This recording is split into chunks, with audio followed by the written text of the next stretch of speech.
एक ऐसा जंगल है जो इतना बड़ा, इतना विशाल है कि हम उसकी कल्पना तक नहीं कर सकते। ये दुनिया के सबसे हैरत भरे और सबसे दुर्लभ और सबसे बेमिसाल जंगलों में से एक है। इसके पेड़ रहस्यमय और प्राचीन हैं और इनके साथ जुड़े हैं जाने कितने प्रतीक और जाने कितने मिथक। पेड़ों के तने खोखले और ऐंठे हुए हैं, कई बार तो देखकर यकीन ही नहीं होता। यहाँ के कुछ पेड़ 1000 साल पुराने हैं, समय के थपेड़े खाए बूढ़े पेड़। यहाँ अनगिनत जीव पनाह लेते हैं।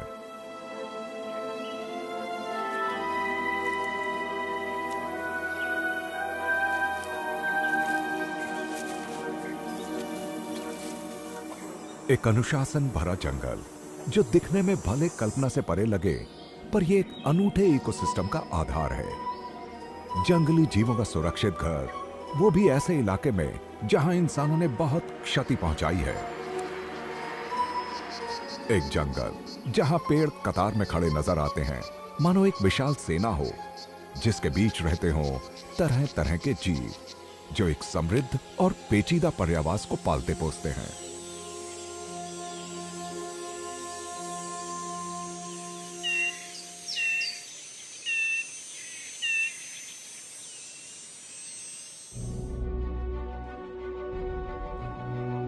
पूरी दुनिया में इंसान की प्रगति की दौड़ जंगलों का सफाया करती जा रही है, पर यहां जैतून के पेड़ बढ़ रहे हैं। 21वीं सदी की शुरुआत में इसका फैलाव था 1.1 करोड़ हेक्टेयर का। यह धरती का सबसे बड़ा स्थायी वृक्षारोपण है। यहां तक कि यह क्यूबा और पोर्चुगल के क्षेत्रफल से भी ज्यादा बड़ा है। इन पौधों का एक बड़ा हिस्सा है पारंपरिक जैतून, जो धीरे धीरे उगते हैं भूमध्य सागर के आसपास अपनी सुस्त रफ्तार से। और एंडालुसिया इस मुकुट का नगीना है। यह जंगल तो हैरत से भरा हुआ है।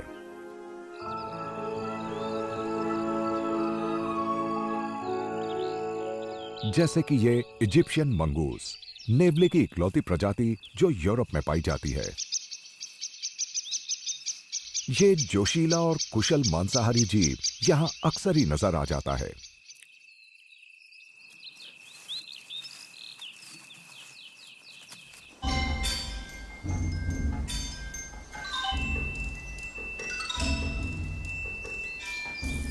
एंडालुसियन जैतून के जंगलों में जिंदगी की धड़कन पर कोई अड़चन नहीं आती।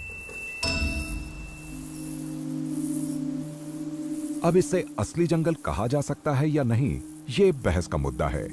पर इस बात पर कोई सवाल नहीं उठाया जा सकता कि यहाँ काफी बड़े इलाके में जैतून के जंगल हैं। इनमें से कई बहुत पुराने हैं और ये एक समृद्ध इकोसिस्टम का हिस्सा हैं। यानी ये एक ऐसा जंगल बनाते हैं जहाँ जिंदगी की चहल पहल कायम है।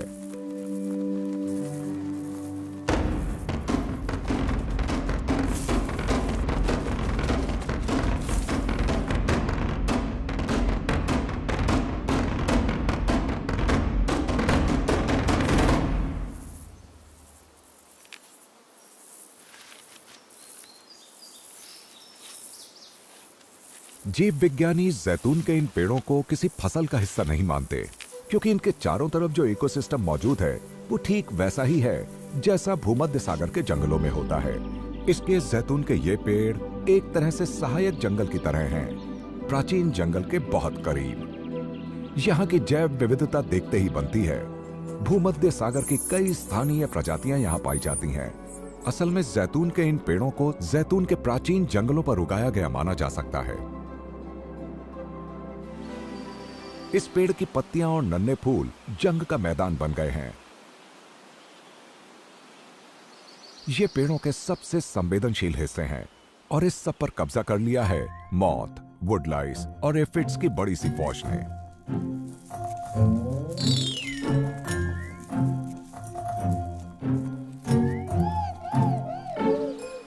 ये नन्हे और पेटू कीड़े हैं जिनकी तादाद तेजी से बढ़ती है, पर इसके बावजूद ये घुसपैठिए सुकून से नहीं जी सकते। जैतून के पेड़ों के पास हैं उनके अपने रक्षक जो इनका सफाया करते हैं। लेडी बर्ड्स के ये लार्वे अपने माता पिता से दिखने में एकदम अलग होते हैं, लेकिन इन्हें हम नन्हे दैत्य तो कह ही सकते हैं। लेडी बर्ड की तरह इनके बच्चे भी जैतून के पेड़ों से कीट पतंगों का सफाया करने में मदद करते हैं। ये सही मायनों में इस इलाके के कुदरती कीटनाशक हैं। ये हैं लेस विंग्स के लावा। ये भी एक खूबसूरत कीड़ा है। ये भी वही काम करते हैं, एफिड्स का सफाया करते हैं। इन्हें ऐसे चूसते हैं मानो ये मीठे जायकेदार फल हों।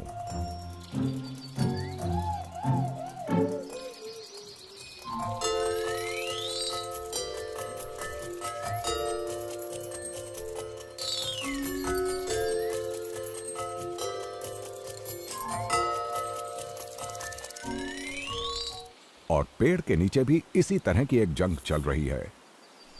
यहां एक खूंखार शिकारी शिकार पर निकला है, पर इसके पास है एक डरावना हथियार। इसका जानलेवा फौरन असर करने वाला जहर, जो शिकार को पूरी तरह से लाचार कर देता है। बिच्छू एरेक्निड के रिश्तेदार हैं, यानी इनका ताल्लुक मकड़ियों से है, और ये भी जैतून के पेड़ों पर कीट पतंगों की तादाद को काबू में रखने का काम करते हैं।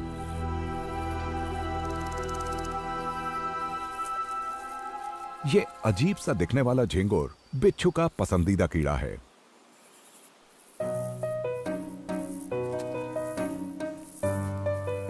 ये इबेरो मोरक्कन इलाके का रहने वाला है, और इसकी मौजूदगी ये दिखाती है कि जैतून के इन पेड़ों की जैविक संपदा या सेहत बहुत ही सही है। दिखने में ये सामान्य झिंगुरों से काफी अलग होता है। इसके सिर से बाहर निकलने वाले इस हिस्से का क्या मकसद है, ये हम अभी तक पता नहीं लगा पाए हैं।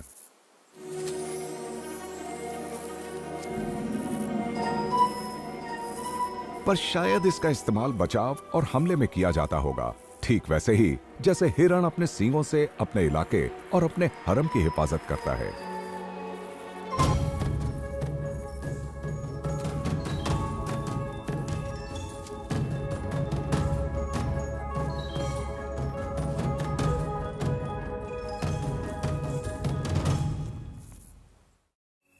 जैसे ही शाम होती है, यह शिकार करने निकल पड़ता है।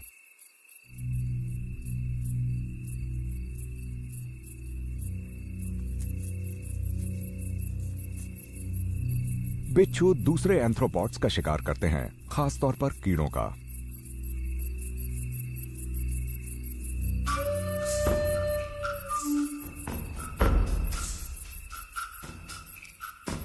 ये शिकार पर घात लगाते हैं, उसे अपने पंजों से कसकर पकड़ लेते हैं और फिर उसमें जहर डालकर उसे पूरी तरह नाकाम कर देते हैं।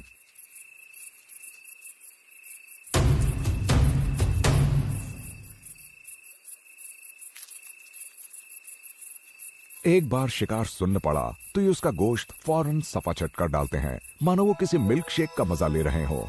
यह शिकार है एक टिड्डा, जिसे बिच्छू मजे से खा रहा है। बिच्छुओं की लार में बहुत ताकतवर एंजाइम होते हैं, जो कीड़ों के कड़े हिस्सों को घोलकर पचा देते हैं।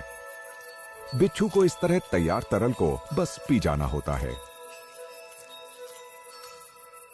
जैतून के पेड़ों के चारों तरफ एक इकोलॉजिकल नेटवर्क बना हुआ है, और इसे समृद्ध बनाते हैं बहुत सारे नन्हे स्तनपाई जीव जो भूमध्य सागर के इकोसिस्टम का हिस्सा हैं। ये है एक यूरोपियन या आम खरगोश। जैतून के पेड़ों वाला ये इलाका खरगोश के लिए एकदम सही होता है, क्योंकि यहाँ तरह तरह के पेड़ बड़ी तादाद में पाए जाते हैं, और सबसे जरूरी बात यह है कि यहाँ ये आराम से बिना किसी डर के रह सकते हैं।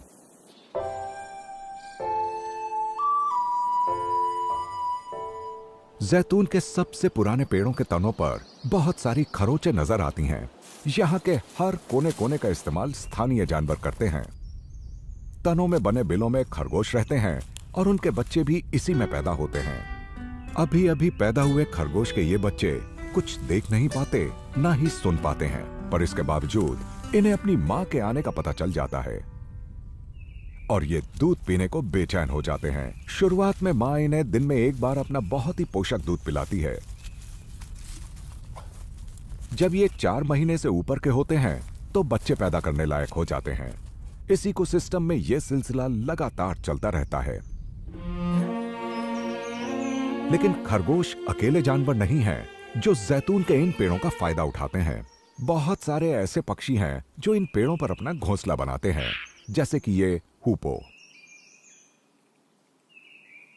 हूपोस आसपास मौजूद कीड़ों को पकड़ते हैं ताकि अपने बच्चों का पेट भर सकें।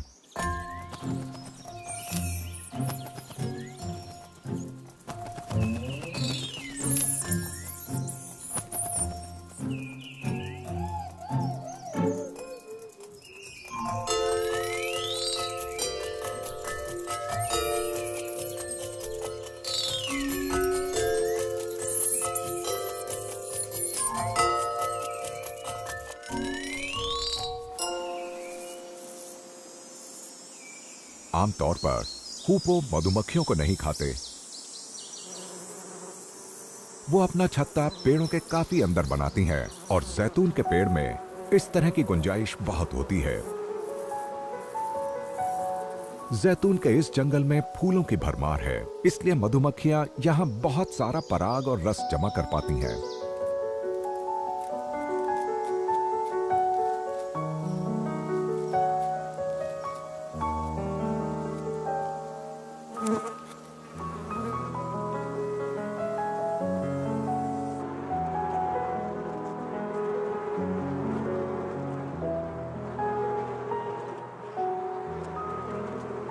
जैतून के पेड़ों पर मधुमक्खियों के बच्चे बहुत तेजी से बड़े होते हैं, क्योंकि उन्हें बाहर के मौसम के थपेड़ों का सामना नहीं करना पड़ता।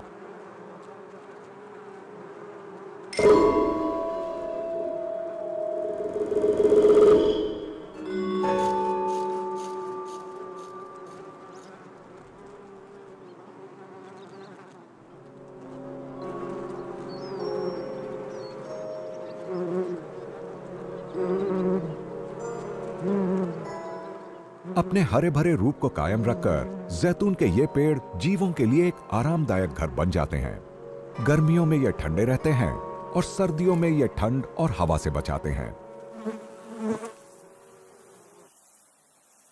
इस पेड़ की छाया उन झाड़ियों को बचाती है जो इसके तने के आसपास उगती हैं और जिन्हें खरगोश और कुतरने वाले दूसरे जीव खाते हैं।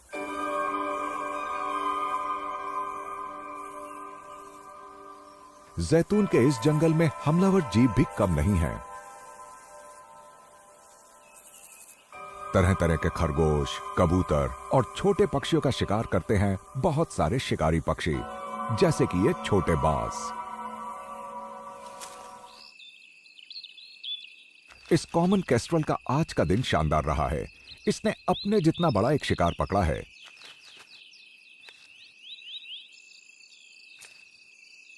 इस कबूतर से जितना गोश्त मिलेगा, उससे इस केस्ट्रल को शिकार के बाद अपनी ताकत वापस लाने का मौका मिलेगा। इसके बाद वो अपने चूजों का भी पेट भर सकता है। आमतौर पर इसके घोंसले में 4-5 भूखे चूजे इसका इंतजार कर रहे होते हैं। जैतून के पेड़ के नीचे ये बिच्छू मुसीबत में है। ये चींटियां खूंखार तरीके से अपने इलाके और अपने घोंसले की हिफाजत कर रही हैं और इस बिच्छू को खदेड़ने के लिए हर तरीका आजमा रही हैं।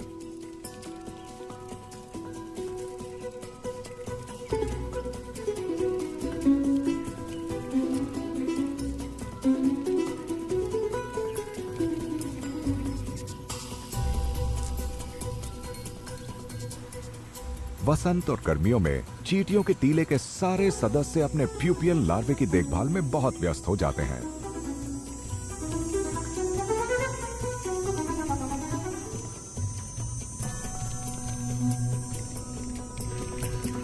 ये इनकी नई पीढ़ी है, लेकिन दिक्कत यह है कि ये दूसरे कई जीवों के लिए लजीज खाना बन जाती हैं। वेस्टर्न थ्री-टोड स्किंक जैतून के इस जंगल के नम हिस्सों में ज्यादा पाया जाता है। वो चींटियों के टीले पर आ चुका है और उनके लार्वा और प्यूपा की जमकर दावत उड़ा रहा है।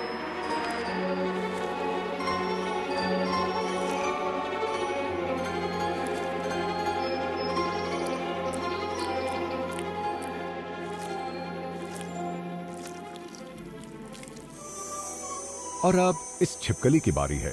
एक विशाल सेमेट्रॉनस चींटियों के टीले पर हमला करने को तैयार है। ये भी इन रसीले लार्वा से अपना पेट भरेगी।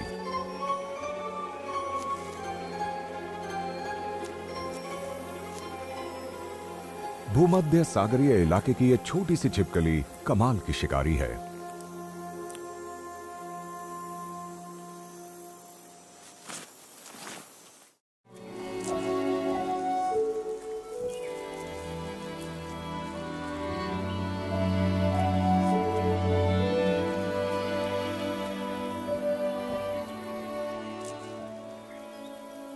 लगातार सक्रिय रहने वाली चींटियां लगातार आ रही इन मुसीबतों से उबरने में लगी हैं और ऊपर गूंज रही है सिकाडा की आवाज। ये पेड़ की शाखाओं के बीच छिपा बैठा है।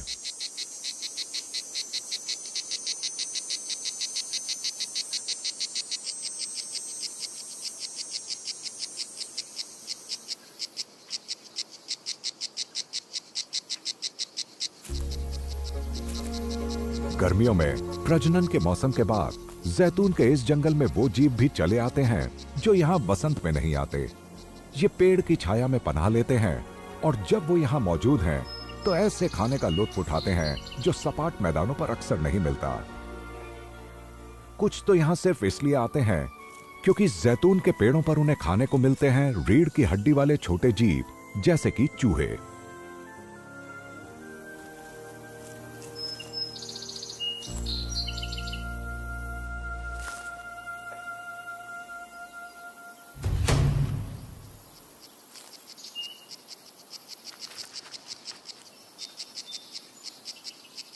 जैतून के इस जंगल के उस हिस्से में जहां शिकारी ज्यादा नहीं आते, जीवों की तादाद खूब बढ़ जाती है और नेवले को ऐसे इलाके बहुत पसंद है क्योंकि यहां चूहे, सांप और दूसरे छोटे जीव बहुत मिलते हैं और ये सब नेवले का शिकार हैं। एक तो इसकी सुनने, देखने और सूंघने की कमाल की काबिलियत, दूसरा इसकी चुस्ती फुर्ती और फिर इसके बहुत नुकीले दांत। यह कोई नहीं बच सकता।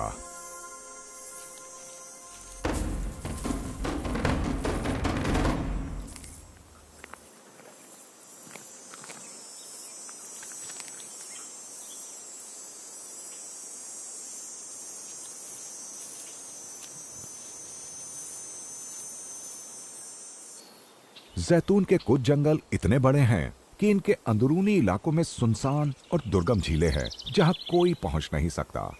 ऐसी ही एक झील है एंडलुसिया की ये झील, जो एकदम खत्म होने की कगार पर पहुंच गए एक जीव का आखिरी ठिकाना है, व्हाइट हेडेड डक। एक समय ऐसा था जब जंगल में इनकी तादाद मुश्किल से 1 दर्जन रह गई थी। जैतून के इस विशाल जंगल में अलग थलग जैतून के पेड़ों के इस सुरक्षित इलाके में धीरे धीरे इनकी तादाद बढ़ती चली गई और आखिरकार ये खतरे में पड़ी प्रजाति की लिस्ट से बाहर आ गए। पतझड़ आने से जैतून का ये जंगल थोड़ा सा बदल जाता है और व्हाइट हेडेड डक के लिए हालात बदल जाते हैं। पर इन पेड़ों के जैतून के बेमिसाल फल अब पकने लगते हैं।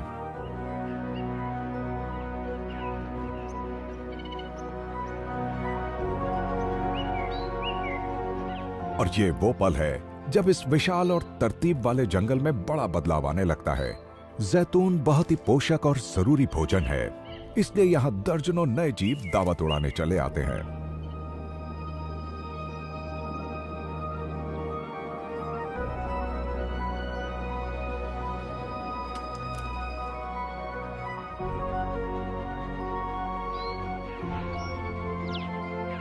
एक बार फिर ग्रेट बस्टर्ड ने जैतून के पेड़ों पर डेरा डाल दिया है और पेड़ से गिरे फल की तलाश में भटक रहे हैं।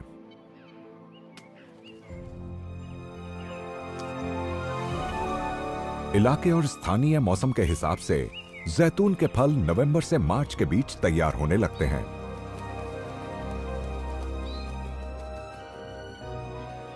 पतझड़ के इस मौसम में जैतून के इस जंगल में बड़ी तादाद में प्रवासी पक्षी चले आते हैं।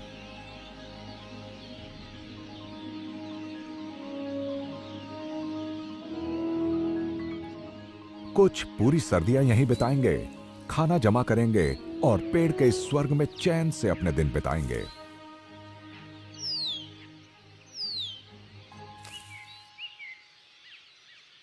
यहां से गुजरने वाले तकरीबन सारे पक्षी पके हुए जैतून से आकर्षित होते हैं।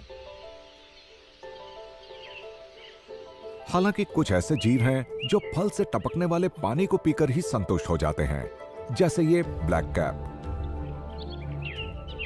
जैतून की कई किस्में होती हैं, पर सब में एक गूदेदार फल होता है जिसमें बड़ी तादाद में ऊर्जा, सोडियम, फाइबर और विटामिन ई होता है।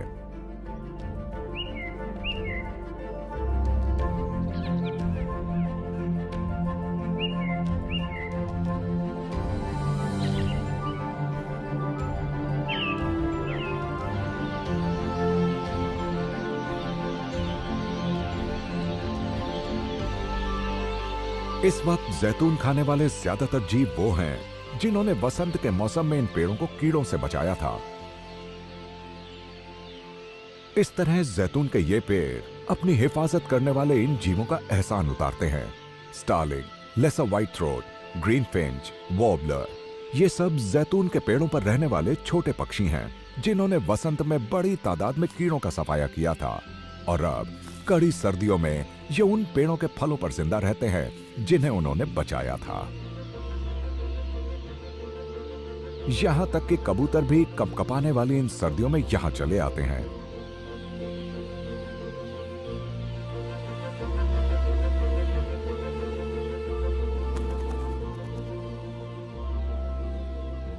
जैतून के पेड़ और कबूतर, सारी दुनिया में इसे शांति का प्रतीक माना जाता है।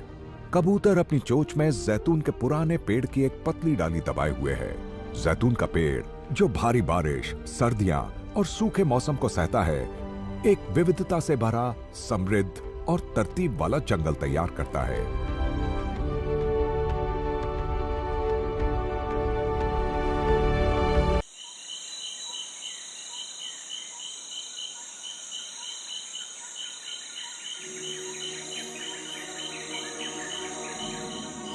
अंधेरे में घिरा अफ्रीका के बीचों बीच का सघन इलाका।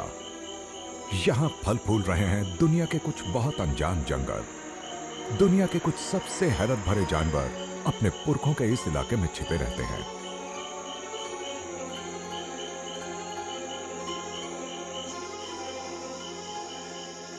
यहां के विशाल पेड़ों और लताओं में से छनकर धूप नीचे की गीली जमीन तक नहीं पहुंच पाती। ये दलदल वाला एक रहस्यमय इलाका है जहां जानवर आसानी से छिपे रहते हैं। उनकी मौजूदगी का सिर्फ एहसास होता है, जहां चीखें अफवाहों की तरह सुनाई देती हैं, लेकिन जहां अफ्रीका के जंगलों के मुताबिक खुद को ढाल लेने में माहिर विविधता से भरे जीव शायद ही कभी नजर आते हैं।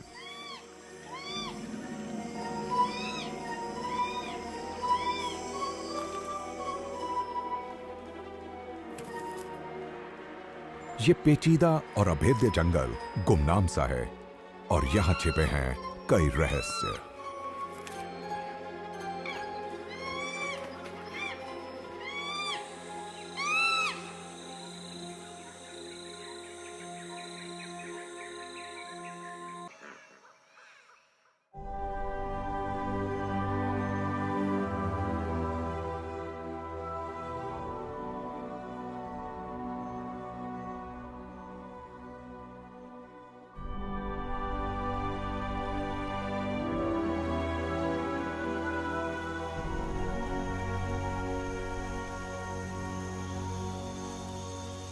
अफ्रीका के जंगल इंसान के सबसे नजदीकी रिश्तेदारों का घर भी है।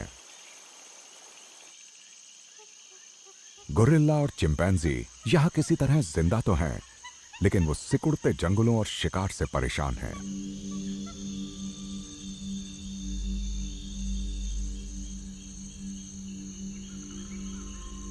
ये बचे हुए आखिरी जंगल इनके छिपने की जगह भी हैं और इनके लिए शिकंजा भी।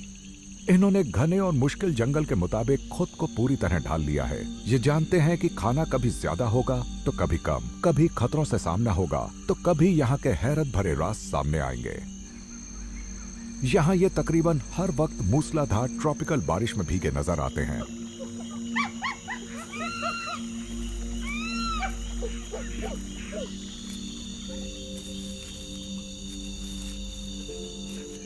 जंगल और पानी का चोली दामन का साथ है। पानी यहां किसी न किसी रूप में हमेशा मौजूद रहता है।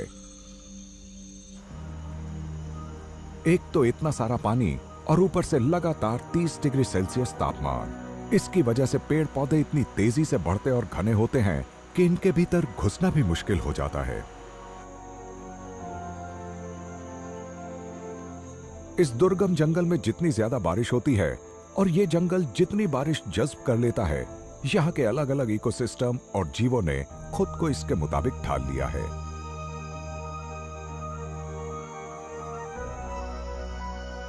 और चिंपैंजी ने जंगल के हर हिस्से का पूरा फायदा उठाया है।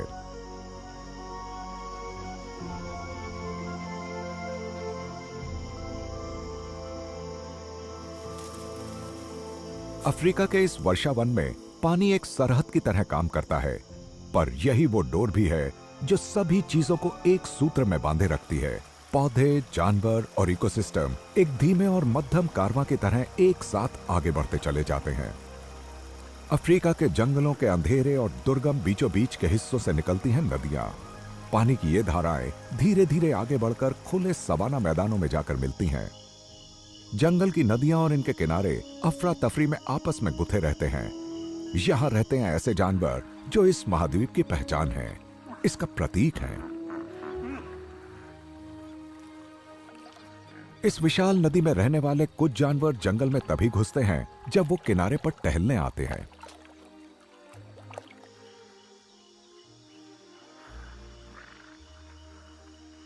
किनारों पर जंगल ज्यादा खुला रहता है और यहां नदियों में रहते हैं विशालकाय दरियाई घोड़े यानी हिप्पो, दुनिया के तीसरे सबसे भारी भरकम इलाकाई जानवर। इस मामले में सिर्फ हाथी और गेंडे इनसे आगे हैं।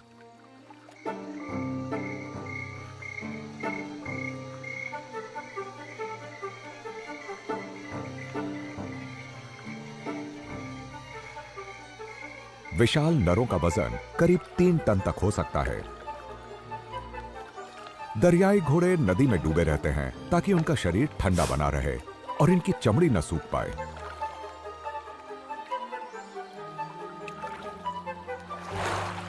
दिन भर वो पानी में खेलते कूदते भी रहते हैं।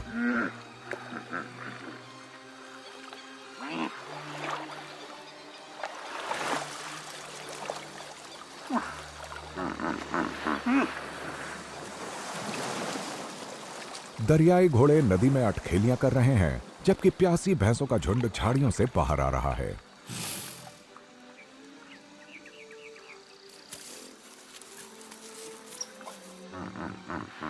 ये भैंसें पास के मैदानों से आई हैं। पानी के किनारे आकर ये झुंड सुस्ताता है। कुछ किशोर नर लड़ाई का खेल खेलते हैं। ये सिर्फ खेल है, असली लड़ाई नहीं।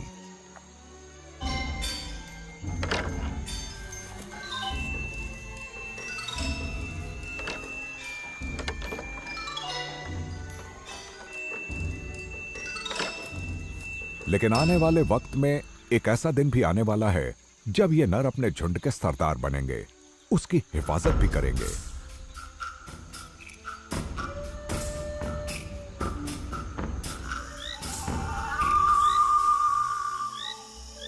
वॉर्थॉग या जंगली शूकर नदी के खुले किनारों पर आ जाते हैं। उनके आसपास सारस और लैपविंग्स खाना खोज रहे होते हैं। ये जंगली शूकर गीली जमीन खोजते रहते हैं। अपने सामने वाले पैरों से ये गांठें, जड़ें और कंद खोदते हैं और अपनी मजबूत थूथन से उसकी धज्जियां उड़ा देते हैं।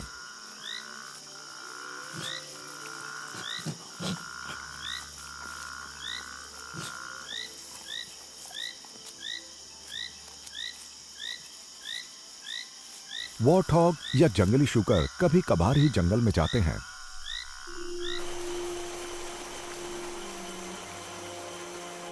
जबकि दूसरे स्तनपाई जीव इसके उलट होते हैं। वो जंगल से कभी कभार ही बाहर आते हैं। जंगल के अंधेरे इलाके में वो ज्यादा सुरक्षित महसूस करते हैं। बहुत सारे पेड़ ऐसे होते हैं जिनका विस्तार नदी के ऊपर तक हो जाता है और ऐसे इलाकों में किंगफिशर बर्ड्स खाना खोजने के लिए निकलती हैं।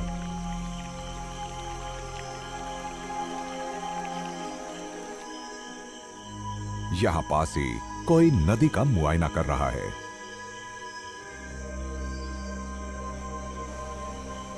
बहुत कम ऐसा होता है जब जंगल में बेफिक्र रहने वाले चिंपैंजी बाहर निकल आते हैं। चिंपैंजी की छोटी छोटी टोलियां नदी के छोटे छोटे किनारों पर जाती हैं और यहां के सपाट इलाकों में खोजबीन करती हैं।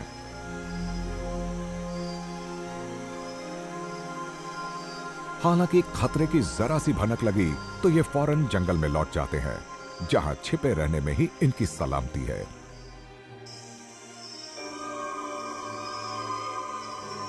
हिरन की एक प्रजाति है बुशबक, जो इस जंगल में चिंपैंजीज के साथ रहती है।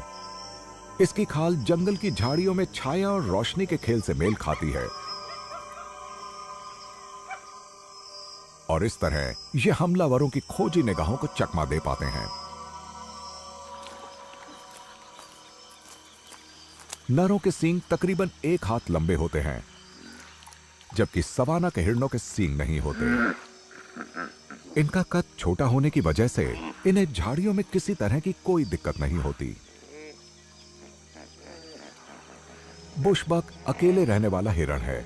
यह अपने इलाके में बने रहकर खाना खोजता है, यानी नरम पत्तियां, तने और जड़ें।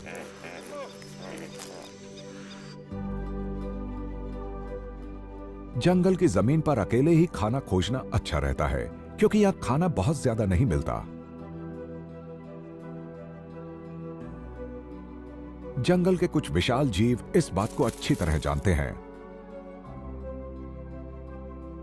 गोरिल्ले अपनी ज्यादातर जिंदगी बस खाने की तलाश में ही बिता देते हैं।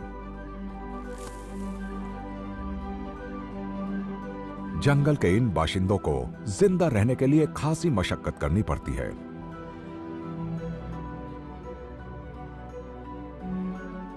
गिनी की खाड़ी के निचले इलाकों में रहने वाले गोरिल्लों को खाने की तलाश में दिन भर जंगल में करीब 1 किलोमीटर चलना पड़ता है। गोरिल्ले धरती के सबसे बड़े वनमानुष हैं और उन्हें जिंदा रहने के लिए बड़ी तादाद में खाना खाना पड़ता है। एक वयस्क एक दिन में 18 से 20 किलो खाना खा लेता है।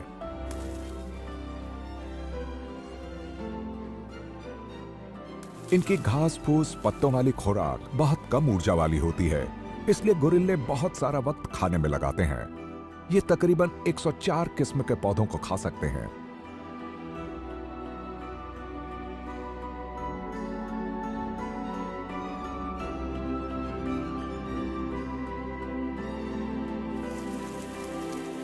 गोरिल्ला जिस जंगल में रहता है उसकी छत पर रहते हैं तरह तरह के जीव, जो जंगल की अलग अलग परतों का खूब इस्तेमाल करते हैं। सबसे ऊंची परत का भी, जहां फल पकते हैं और पेड़ों में बहार आती है। ये जो चहल पहल है, ये किसी की नजरों तक में नहीं आ पाती।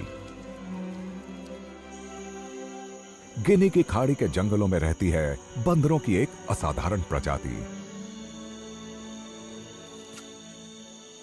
उत्तरी या गैबॉन टेलापॉइन सबसे छोटा अफ्रीकी बंदर है। इनके सबसे बड़े नर का वजन 1 किलो से थोड़ा ज्यादा होता है। टेलापॉइन करीब 100 सदस्यों की टोली में रहते हैं। ये पेड़ों की निचली शाखाओं पर भटकते हैं। ये हमेशा नदियों या दलदली इलाकों के आसपास रहते हैं। मादाएं अपने बच्चों के साथ टोली के बीचों बीच रहती हैं। इनके बच्चे अच्छे खासे बड़े हो चुके हैं। उनका वजन अपनी मां से 1/4 हो चुका है।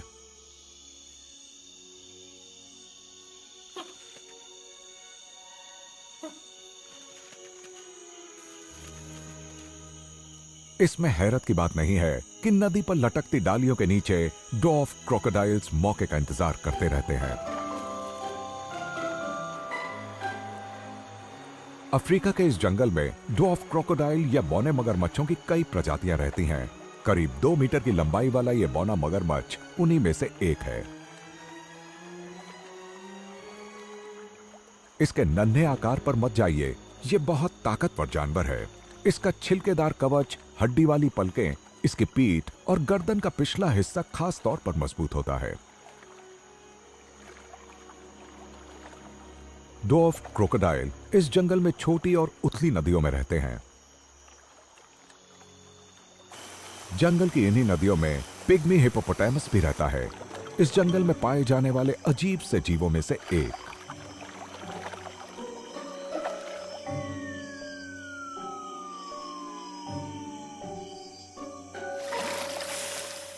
हालांकि दिन में ये ज्यादातर पानी के अंदर डूबे रहते हैं, लेकिन इन्होंने सूखी जमीन पर रहने के लिए भी खुद को ढाल लिया है। पहली नजर में ये अपने बड़े रिश्तेदारों यानी सामान्य दरियाई घोड़ों जैसे ही दिखते हैं, पर इनका वजन सिर्फ 200 किलो होता है। ये ज्यादा फुर्तीले और ठसकदार लगते हैं। कम वजन के रहते ये जंगल में तेजी और कुशलता से चल पाते हैं। ये चलने के लिए सिटाटुंगा या माशबग जैसे जानवरों के बनाए रास्तों का इस्तेमाल करते हैं। ये हिरण अकेले रहना पसंद करते हैं और अफ्रीका के जंगलों के दलदलों और नदियों में अक्सर ही आते जाते रहते हैं। ये जंगल के सबसे घने इलाकों में रहते हैं ताकि हमलावरों की नजरों से छिपे रह सकें। इस हिरण का वजन 100 किलो से भी ज्यादा है।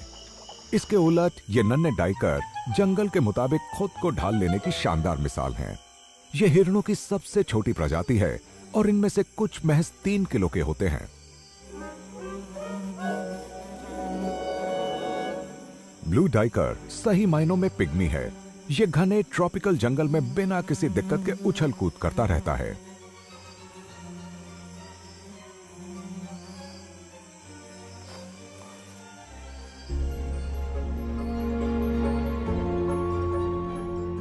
अफ्रीका का यह घना जंगल उन लताओं से भरा है जो ऊंचाई तक पहुंच जाती हैं और पेड़ पौधों का शामियाना या खंबा बना लेती हैं। ऐसे कुछ हिस्सों में तो पहुंचना तक नामुमकिन है। ऐसे में जो सबसे छोटे जीव होते हैं वही इस भूल भुलैया में से आ जा पाते हैं और खतरों से बचकर छिपे रहते हैं।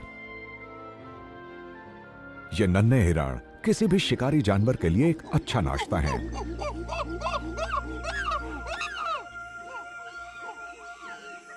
चिंपैंजी जंगल में बड़ी आसानी से यहां वहां आ जा सकते हैं।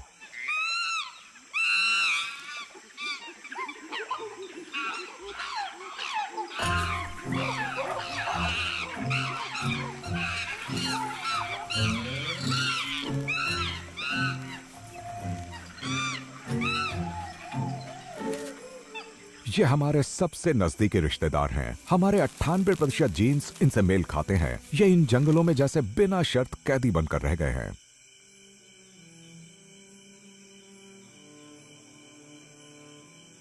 ये वनमानुष बहुत ही फुर्तीले होते हैं। जंगल की छत पर ये बिना किसी दिक्कत के यहां वहां आते जाते हैं और दबदबा बनाकर रखते हैं। जंगल के फर्श पर भी, जहां ये आसानी से चल फिर सकते हैं।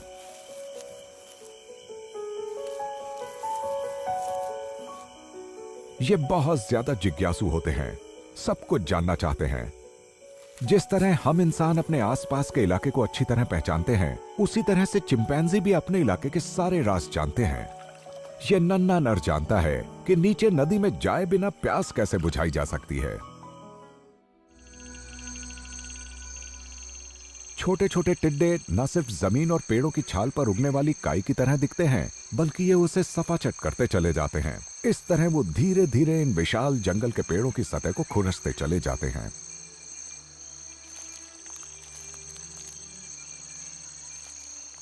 इनका कैमोफ्लेज गजब का होता है, पर हल्की सी भी हरकत की वजह से ये उन रेंगने वाले हमलावरों की नजर में आ जाते हैं जो खाना ढूंढने निकलते हैं।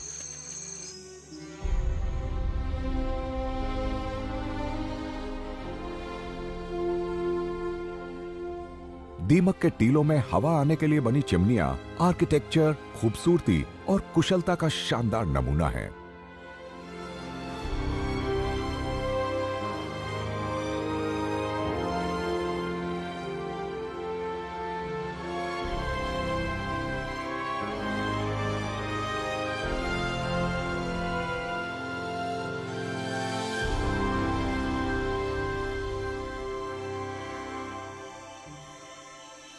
दीमक घर बनाने में माहिर होती हैं।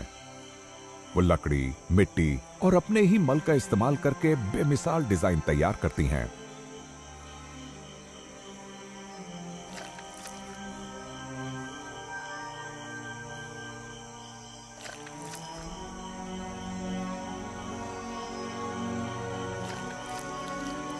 मादा मजदूर दीमकें घर बनाने का काम करती हैं। इनकी हिफाजत फौजी दीमकें करती हैं, जिनके पास होते हैं ताकतवर जबड़े।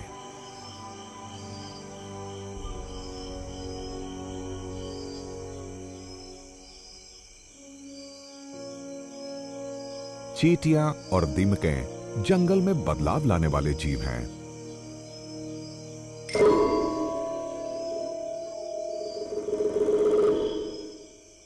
और ये हर जगह मौजूद होते हैं। हर जगह मौजूदगी इन्हें आहार श्रृंखला की एक जरूरी कड़ी बनाती है और यहाँ एग्मा लिजर्ड जैसे कई जानवर इन्हें बड़ी तादाद में खाते हैं।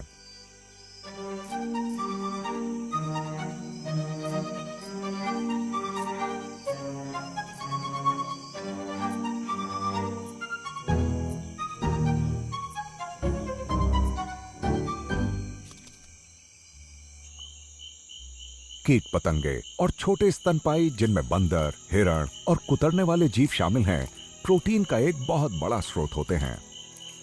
जैसे कि यह नन्हा चिंपैंजी जो कीट पतंगे खोज रहा है, बीच बीच में यह सड़ती हुई इस छड़ी को खाकर भूख मिटा रहा है।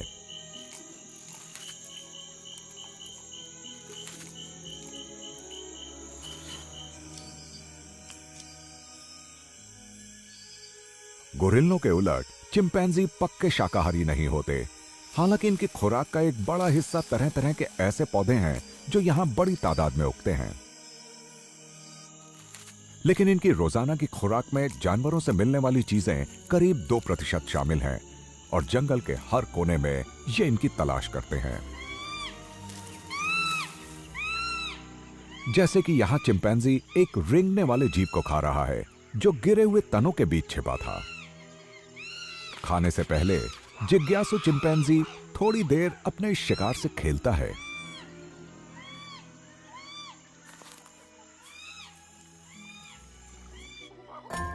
पर ये अपने खाने से सिर्फ खेलते नहीं हैं, इनका समाज पेचीदा होता है। बहुत कम उम्र में ये टोली के दूसरे सदस्यों के साथ बहुत मजबूत रिश्ता कायम कर लेते हैं। उनके साथ इस तरह खेलने से एक दूसरे से परिचय बढ़ता है। ऐसे रिश्ते बनते हैं जिनके रहते रहस्य और खतरों से भरे इस जंगल में ये जिंदा बचे रह पाते हैं। जिस तरह चिंपैंजी छोटे शिकारों को देखकर हैरत करते हैं, वैसी ही हैरत हम अफ्रीका के जंगल को देखकर करते हैं। ये एक ऐसी जगह है जहां मजे हैं, जिज्ञासा है और विज्ञान से जुड़ी ढेरों जानकारियां। यहां इंसानों के करीबी रिश्तेदार अफ्रीकी वनमानुष धरती के एक सबसे पुराने, सबसे स्थिर और कभी न बदलने वाले जंगल में रहते हैं।